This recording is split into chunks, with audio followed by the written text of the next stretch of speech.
സംസ്ഥാനത്തിന്റെ കടമെടുപ്പ് പരിധി വെട്ടിക്കുറച്ചത് സംബന്ധിച്ച കേരളവും കേന്ദ്ര സർക്കാരും തമ്മിലുള്ള ചർച്ച ഇന്നാണ്. വൈകിട്ട് 4 മണിക്ക് കേന്ദ്ര ധനകാര്യ സെക്രട്ടറിയുമായി നടക്കുന്ന ചർച്ചയിൽ പങ്കെടുക്കാൻ സംസ്ഥാന ധനമന്ത്രി കെ.എൻ. ബാലഗോപാലിന്റെ നേതൃത്വത്തിലുള്ള 4-അംഗ സംഘം ഡൽഹിയിലെത്തി. സുപ്രീംകോടതി നിർദ്ദേശത്തെ തുടർന്നാണ് കേരളവുമായി ചർച്ചയ്ക്ക് തയ്യാറാണെന്ന് കേന്ദ്ര സർക്കാർ നിലപാട് സ്വീകരിച്ചത്. ഡൽഹിയിൽ നിന്ന് വിഷ്ണു പ്രസാദ് ചേരുന്നുണ്ട് വിവരങ്ങൾ നൽകാൻ. വിഷ്ണു, എപ്പോഴായിരിക്കും ഈ നിർണായകമായിട്ടുള്ള ചർച്ച നടക്കുക? വൈകിട്ട് 4 മണിക്കാണ് കേന്ദ്ര ധനകാര്യ സെക്രട്ടറിയുമായി കേരളത്തിലെ പ്രതിനിധികൾ ചർച്ച നടത്തുന്നത്. ഈ ചർച്ചയ്ക്ക് പിന്നാലെ കേന്ദ്രത്തിന്റെ ഭാഗത്തു നിന്ന് ഇപ്പോൾ സ്വീകരിച്ചിട്ടുള്ള നിലപാടിൽ അയവ് വരുമെന്നാണ് കേരളം പ്രതീക്ഷിക്കുന്നത്.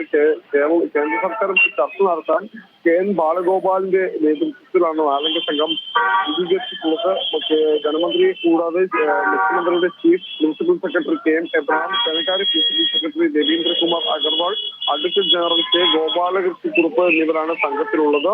15-ാം ധനകാര്യ കമ്മീഷന്റെ മാനദണ്ഡ പ്രകാരം കിഫ്ബി ഉൾപ്പെടെ സർക്കാർ കമ്പനികൾ എടുക്കുന്ന കടം സർക്കാരിന്റെ കടമെടുപ്പ് പരിധിയിൽ ഉൾക്കൊള്ളിച്ച നടപടിയാണ് കേരളത്തിന് വലിയ തിരിച്ചടിയായത്. പെൻഷൻ കമ്പനിയും കിഫ്ബിയും ഉൾപ്പെടെ എടുക്കുന്ന കടങ്ങൾ അത് സർക്കാരിന്റെ ചുമതലയായി സർക്കാരിന്റെ ബാധ്യതയായാണ് ധനകാര്യ കമ്മീഷൻ.